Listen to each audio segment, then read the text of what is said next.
Bismillahirrahmanirrahim. Alhamdulillahilladzi khalaqal khalqa li hikmah wa khalaqana lil ibadati wal ma'rifah. Ashhadu an la ilaha illallah wahdahu la syarika lah wa ashhadu anna sayyidana Muhammadan abduhu wa rasuluhu ila jami'il ummah. Allahumma salli wa sallim wa barik ala sayyidina wa habibina Muhammadin kashifil ghummah wa ala alihi wa ashabihi wa dhurriyyatihi wa atba'ihi ila yaumil qiyamah, amma ba'du. Yang kita hormati dan kita cintai para habaib dan para alim ulama, para muhibbin, hadirin hadirat rahimakumullah. Alhamdulillah, segala puji bagi Allah. Kita haturkan syukur kita kehadirat Allah Subhanahu wa ta'ala yang telah mengumpulkan kita dalam zikrullah dan kalimah thayyibah lainnya. Semoga Allah mengumpulkan kita selalu dalam kebaikan dan takwa. Amin ya rabbal alamin. Salawat dan salam kita haturkan kepada baginda kita, junjungan kita Nabi besar Muhammad sallallahu alaihi wasallam, dan seluruh keluarga, para sahabat, zuriat dan pengikut beliau sampai hari akhir nanti. Para muhibbin rahimakumullah, al-hikmatu tsaminah minal hikamil ataiyah. Qala al-imam Ahmad bin Athaillah as-Sakandari rahimahullah wa nafa'ana bi ulumi. Hikmah yang kedelapan daripada al-hikam al-ataiyah. Berkata pengarang Al-Imam Ahmad bin Athaillah As-Sakandari rahimahullah, idza fatahalaka wijhatan minat ta'arruf fala tubali ma'aha an qalla amaluk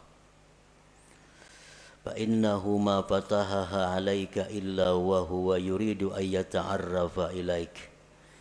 Alam ta'lam anna ta'arrufa huwa muriduhu alaik wal a'malu anta muhdiha ilaih wa aina ma tuhdihi ilaih mimma huwa muriduhu alaik. Artinya, apabila Allah membukakan bagi engkau satu pintu daripada ma'rifah, apabila Allah membukakan bagi engkau satu sisi, satu jalan daripada ma'rifat, maka janganlah engkau heran besertanya itu bahwa sedikit amal engkau. Bahwasanya Allah tidak membukakan itu pintu ma'rifah bagi engkau, melainkan bahwa Allah ingin memperkenalkan kepada engkau. Apakah engkau tidak tahu bahwa memperkenalkan itu adalah Allah yang mendatangkan atas engkau, sedangkan amal-amal ibadat itu engkau yang mempersembahkannya kepada Allah? Manakah yang lebih mulia, sesuatu yang kau persembahkan kepada Allah dibanding sesuatu yang Allah datangkan atas engkau? Tentu lebih mulia yang Allah datangkan kepada engkau itu. Ada manusia yang ingin ma'rifat kepada Allah, sehingga orang ini berusaha sedemikian rupa agar bisa ma'rifat itu. Segala macam amal daya upaya dipersembahkannya untuk Allah, dengan harapan Allah bersedia berkenalan dengan dia. Ada sebagian manusia yang hanya punya sedikit amal, tetapi Allah yang ingin berkenalan kepada manusia itu. Allah yang ingin mengenalkan dirinya kepada hamba itu. Janganlah amal yang sedikit tadi dianggap heran, dianggap aneh. Manakah antara dua itu yang lebih mulia, yang lebih afdal? Tentu yang Allah ingin memperkenalkan dirinya kepada hambanya tadi, itu yang lebih utama.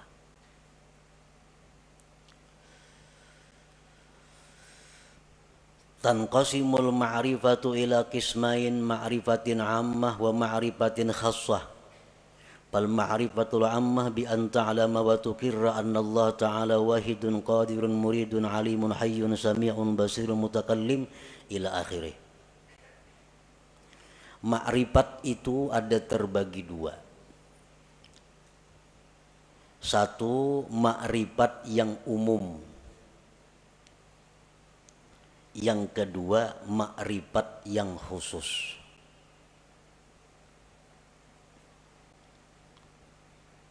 Dalam istilah lain ada yang menyebut ada ma'rifat itu ilmiah, ada ma'rifat itu dzauqiyah. Bermula ma'rifat yang umum itu bahwa engkau mengetahui dan mengakui, meyakini bahwa Allah Ta'ala itu esa, kuasa, berkehendak, mengetahui, hidup, mendengar, melihat, berkata-kata, seterusnya. Nah, ini dinamakan adalah ma'rifat ammah, ma'rifat yang umum. Kita tahu, kita mengetahui, meyakini, mengakui bahwa Allah esa.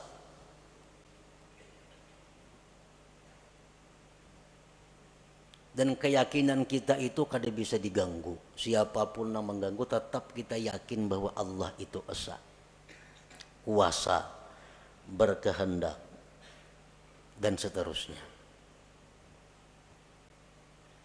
Nah, ini disebut ma'rifat umum.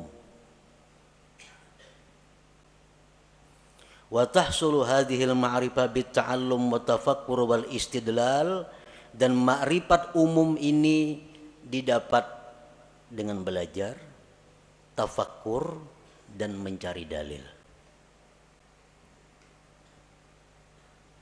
Inilah ma'rifat yang dimaksud dengan awwaluddin ma'rifatullah. Awal agama itu adalah ma'rifat kepada Allah. Nah, ma'rifat umum ini maksudnya. Dan setiap orang yang beriman mempunyai ma'rifat umum ini. Setiap orang yang beriman mengetahui, meyakini bahwa Allah bersifat dengan sifat kesempurnaan, kebesaran, dan keelokan. Maha suci Allah bersifat kekurangan, aib, dan celah. Itu sudah setiap orang beriman. Mereka sudah punya ma'rifat yang umum ini. Wal ma'rifatul khassah, nah ma'rifat khusus. Ma'rifat khusus inilah yang dikatakan oleh para ulama sufi. Inna fid dunya jannatan man dakhalaha lam yashtaq ila jannatil akhirah ala wahiyya ma'rifatullahi ta'ala. Di dalam dunia ini ada surga. Di dalam dunia ini ada surga. Siapa yang masuk ke dalam surga itu, dia tidak ingin lagi kepada surga akhirat. Surga apakah yang ada di dunia itu? Ialah ma'rifatullah, ma'rifat kepada Allah. Nah, ini ma'rifat khassah, ma'rifat dzauqiyah ngarannya, bukan ma'rifat ammah tadi. Apa yang dikatakan oleh Al-Habib Al-Qutub Abu Bakar Al-Adani Al-Idrus, man arafallah safalahul aish wa tabat lahul hayat. Barang siapa yang ma'rifat kepada Allah, maka hidupnya dipenuhi dengan kebahagiaan dan kesenangan. Nah, ini ma'rifat yang khassah ini maksudnya. Ma'rifatullah yang khusus ini.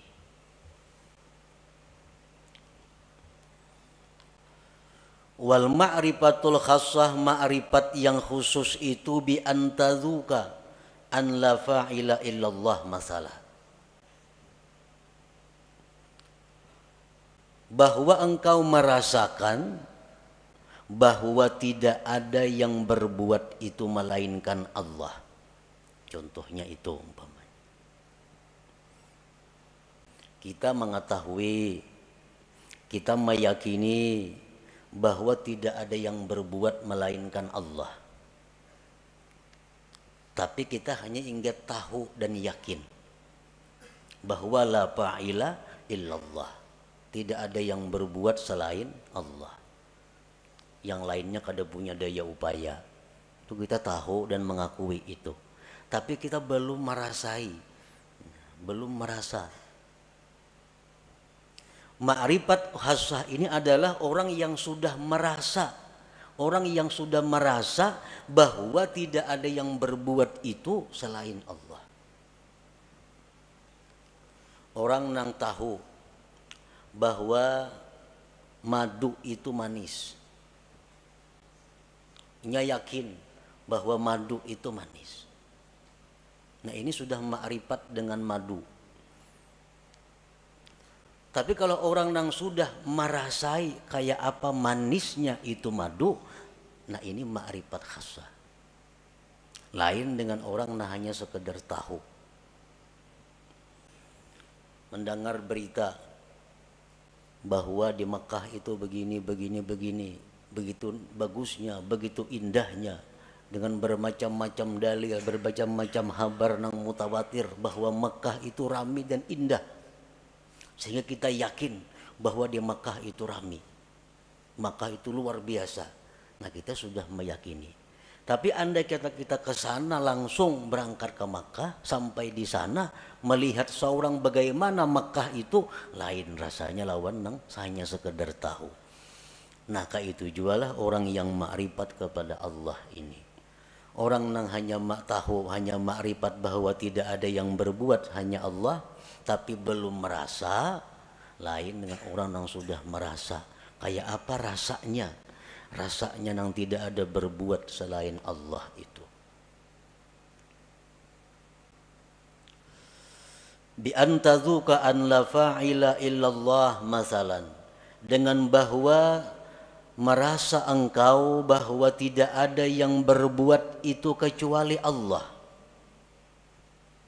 Nah, kalau sudah kita merasa demikian, fala tajidu fi qalbika dhiqatan wa tawbihan fi ma kana wa ma yakunu wa ma sayakun, maka tidak kau dapati di hati engkau kesempitan, mencela pada yang telah terjadi, yang sedang terjadi, dan yang akan terjadi. Orang tuh kalau sudah merasai kayak apa rasanya, keyakinan bahwa tidak ada yang berbuat hanya Allah, merasai sudah itu inya, maka hati orang ini kada sempit lagi. Hati orang ini kada ada lagi mencela terhadap apa yang dihadapinya, baik nang dahulu, baik sekarang, baik yang akan datang. Karena ini sudah merasai bagaimana tidak ada yang berbuat kecuali Allah itu. Seperti apa yang disampaikan oleh khadam Rasulullah sallallahu alaihi wasallam, Sayyidina Anas bin Malik. Ujar Anas bin Malik, aku 10 tahun jadi pembantu Rasulullah sallallahu alaihi wasallam. Tidak pernah Rasulullah itu mencela aku. Tidak pernah Rasul itu berkata, kenapa ikam kadaka ini? Padahal ka itu nang baik. Kada pernah. Ini menunjukkan bahwa Rasulullah Shallallahu Alaihi Wasallam itu merasakan sudah bagaimana yang dimaksud dengan la ilaha illallah itu. Nah, inilah ma'rifat khassah.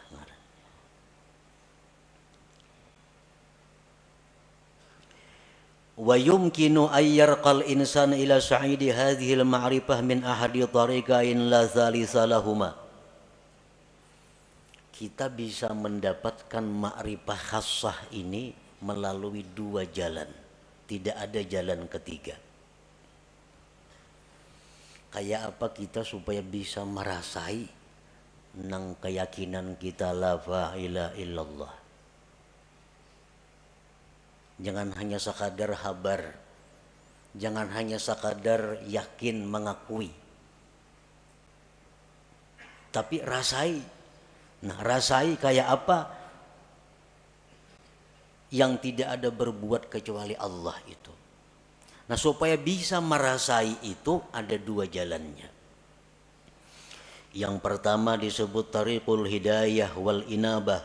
Yang kedua disebut tariqul ijtiba wal istifa. Ada jalan hidayah dan inabah, ada jalan ijtiba dan istifa. Nah, hanya dua jalan itu.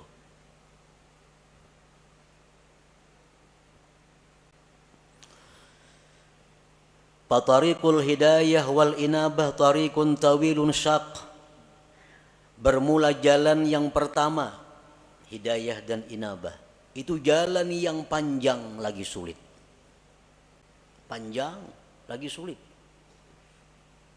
Arti panjang tuh mungkin 10, 20, 30 tahun kita menjalani hanya terasai. Kayak apa nang maksudnya la ilaha illallah. Sulit artinya banyak rintangan nang kita lalui, nang seringkali membuat kita kembali ke tempat pertama bermula. Min ta'allumil ilmi alladhi yuaddi bihi al-ibadata wa ya'rifu bihi sifatin nafsil batinah wa yuqaddimu qabla al-jami' ma'rifata aqidati ahli sunnah wal jamaah wa taubatin nasuh wa tahsinin niyyah wa tasihit taqwa wal wara'i wal zuhdi wa kasratil azkar wal aurat wa ghairi dhalik wa kulluhu yuhdihal abdu ilallahi ta'ala. Belajar dahulu ilmu, nang dengan ilmu itu kita bisa beribadah, bisa sembahyang, berwudu sebagainya. Belajar ilmu mengenali sifat-sifat diri yang batin. Apa sifat nang terpuji di batin kita, apa nang tercela.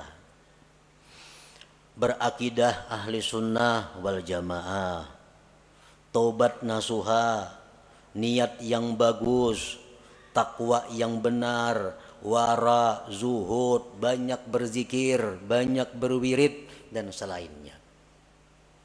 Itu pekerjaan sehari-hari. Ada yang 10.000 zikirnya sehari. Dan mungkin ada yang berpuluh-puluh tahun hanya diberikan Allah rasa bagaimana itu ma'rifatullah tadi.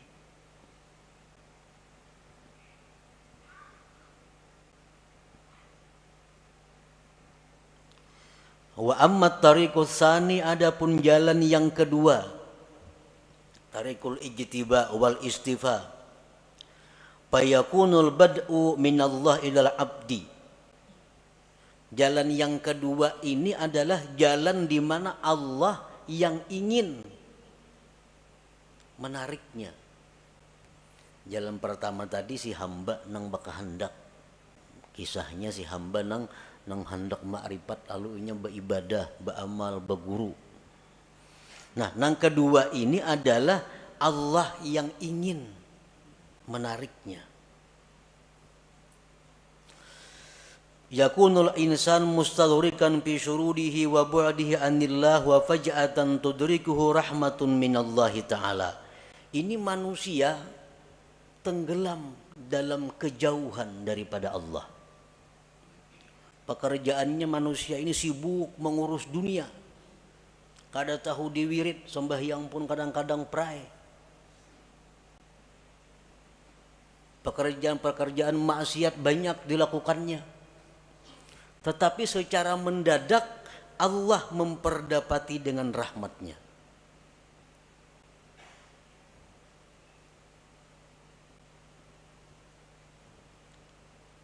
Begitu Allah memberikan rahmat kepada orang ini, maka orang ini langsung dirasakan Allah bagaimana rasanya ma'rifat kepada Allah itu. Banyak tokoh-tokoh yang terkemuka yang melalui jalan yang kedua ini, seperti Fudail bin Iyad, Malik bin Dinar, Utbatul Gulam dan lain. Orang yang dulunya sesat, dulunya jahat, tetapi Allah dengan rahmatnya secara mendadak mengejutkan, menarik orang ini. Seperti Fudail, kita mendengar tahu kisah Fudail bin Iyad, orang yang kehidupannya hanya jadi perampok di tengah jalan. Perampok di tengah malam, satu hari hendak menaiki rumah kekasihnya. Begitu naik ke rumah kekasihnya, mendengar ada orang mengaji Al-Quran yang ayatnya alam ya'ni lilladzina amanu an takhsha'a qulubuhum li dzikrillah. Begitu ayat itu masuk ke pendengaran Fudail, Fudail terjatuh. Nah, setelah itu Fudail tobat, langsung ditarik oleh Allah Subhanahu wa taala, dirasakan bagaimana makrifat kepada Allah. Akhirnya Fudail menjadi salah seorang aulia besar pada masanya itu.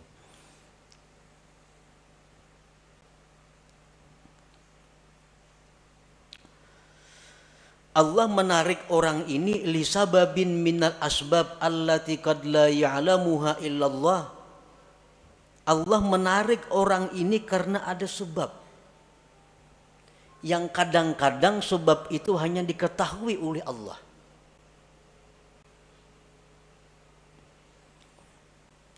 Kenapa orang ini maka ditarik oleh Allah? Dalam waktu detik dirasakan makrifat kepada Allah. Sedangkan yang satunya berpuluh-puluh tahun berzikir kepada Allah belum dapat rasa makrifat itu. Nah, jalan yang kedua ini disebut tarikul ijtiba wal istifa. Nah, para muhibbin rahimakumullah, ada beberapa sebab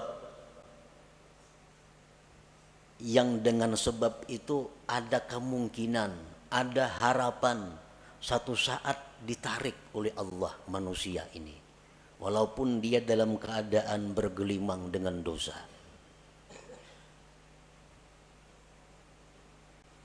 Pertama, dengan sebab ilmu. Orang ini pada dahulu mengaji, sekolah pesantren, ke majelis taklim, bertahun-tahun udah mengaji demikian, pesantren tamat sekolah, timbul ke kampung bulik buntat, nah, minum arak, berjudi, berzina, pekerjaan. Nah, tamatan pesantren nih. Nah, orang seperti ini pada akhirnya satu saat ada kemungkinan ditarik oleh Allah dengan cara seperti tadi, berkat ilmu yang dia pelajari selama sekian tahun dahulu kala itu. Nah, bisa kena orang ini jatuh sakit, nah, sadar, insaf, dirasakan oleh Allah bagaimana orang yang makrifat kepada Allah itu. Nah, sebab ilmu. Jadi menuntut ilmu ini kada ada ruginya, tak amalakan kah, kada kah. Pokoknya bila ilmu tuh ada keuntungan. Ada keuntungan. Yang kedua, as-sakha, pemurah. Pemurah. Orang ini macam-macam maksiat dilakukannya, tapi pemurah. Pemurah. Pemurah itu dalam arti agama lain dengan arti adat. Ini pemurah dalam arti agama. Artinya orang yang menyumbangkan kekayaannya di jalan yang benar. Ada orang sakit dibantunya, ada orang kesusahan dijulunginya duit, ada orang saleh diberinya duit, ada orang ini dikasihnya duit. Pemurah. Padahal kelakuannya sembahyang tapi sembahyang orangnya. Berjudi mau, minum arak mau. Nah, orang ini satu saat nantinya ada harapan kada pasti juga, ada harapan bisa ditarik oleh Allah. Nah, bisa ditarik dengan pemurahnya itu.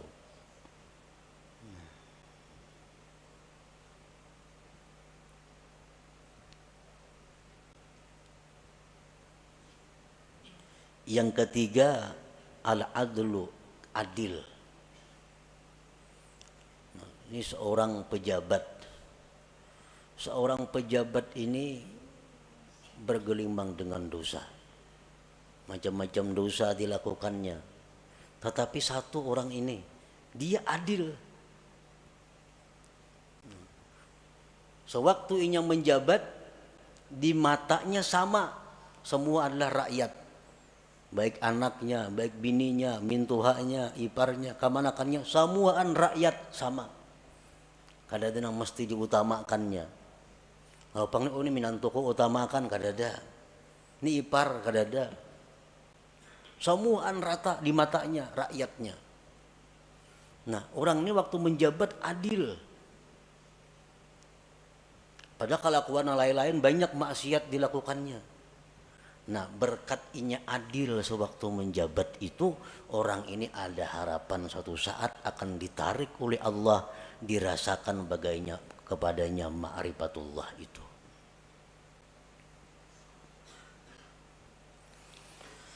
Rasulullah sallallahu alaihi wasallam bersabda, tajawazu an dzambis sakhi wa zallatil alim wa satwatis sultanil adil fa innallaha akhadha bi yadihim kullama asara asirun minhum, akhrajahul khatib. Ujar Nabi kita, maafkanlah kesalahan orang-orang alim, orang-orang pemurah, raja-raja, penguasa-penguasa yang adil itu. Karena Allah memegang tangan mereka. Bila mereka tergelincir, Allah yang akan menarik mereka.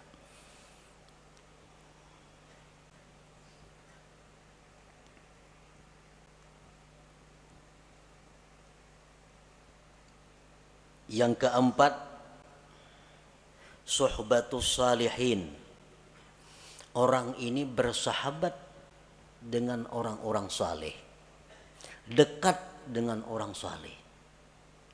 Padahal kelakuannya bila cerita pisah orang saleh macam-macam, tapi nya dekat dengan orang saleh. Ada orang saleh di sana, kenal, dekat lawan inya. Ada orang saleh di ujung sana, kenal, dekat lawan inya. Pokoknya di mana orang-orang saleh dicarinya, didekatinya. Padahal kelakuannya orang nih macam-macam maksiat diperbuatnya. Tapi kalau urusan orang saleh, wahnya paling dekat sudah. Nah, orang ini satu saat nanti bisa ditarik oleh Allah untuk merasakan bagaimana ma'rifatullah itu. Rasulullah SAW bersabda, almar'u ala dini khalilih. Seseorang itu atas agama orang yang dikasihinya. Waqad qil, dikatakan orang, man sahibal akhyar ja'alahullah minal akhyar wa in kana minal asrar. Orang yang dekat dengan orang baik itu akan dijadikan Allah dia orang baik sekalipun dulunya orang yang jahat.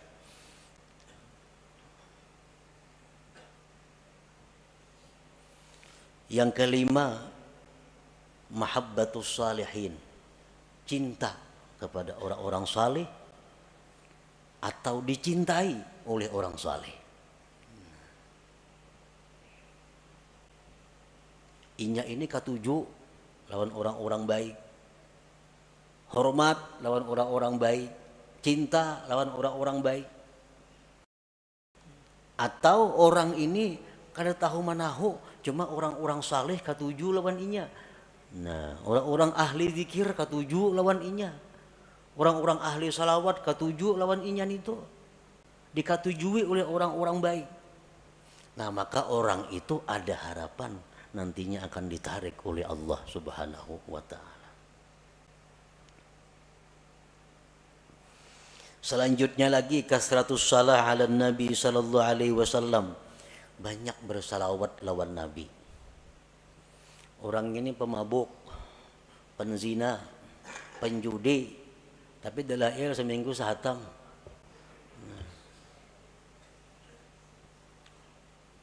Mulut habsi kemana terdengar datanginya, ketujuh kisah-kisah Nabi ketujuh, tapi maksiat jalan terus juga. Salawat selalu dibacanya. Nah, orang seperti ini ada juga harapan satu saat lainnya dikembalikan oleh Allah, ditarik dan dirasakan ma'rifatullah itu. Di antara sebabnya lagi nasabun thayyib, keturunan yang baik.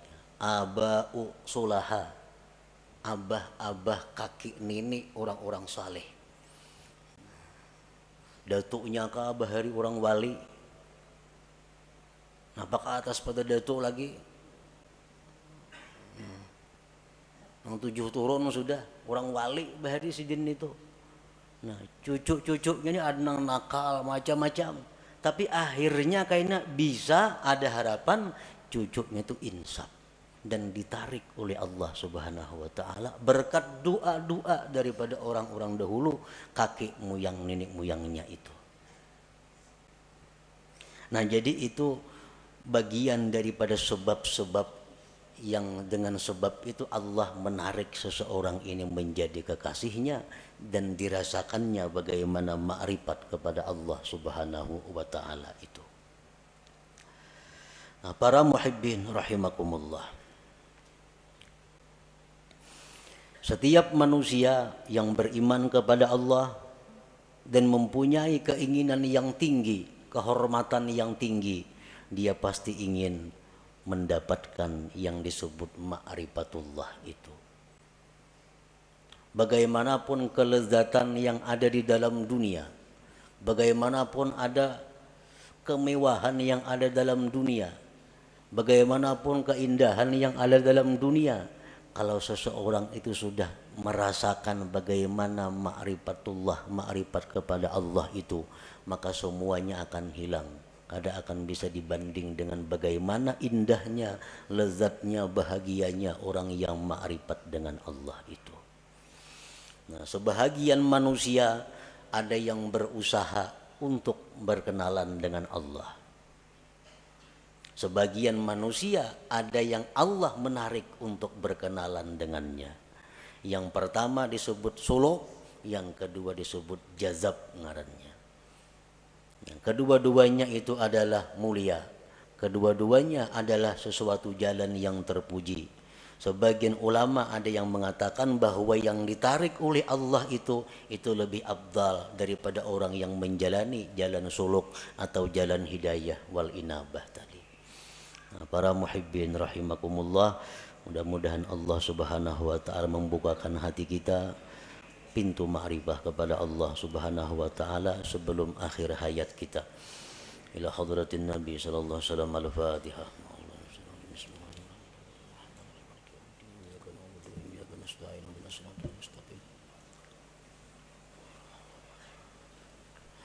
Ya Allah biha, ya Allah biha, ya Allah bi husnil khatimah. Ya Allah biha, ya Allah biha, ya Allah bi husnil khatimah. Ya Allah biha, ya Allah biha, ya Allah bi husnil khatimah. ويا أيها الراجون منه شفاعة صلوا عليه وسلموا تسليما.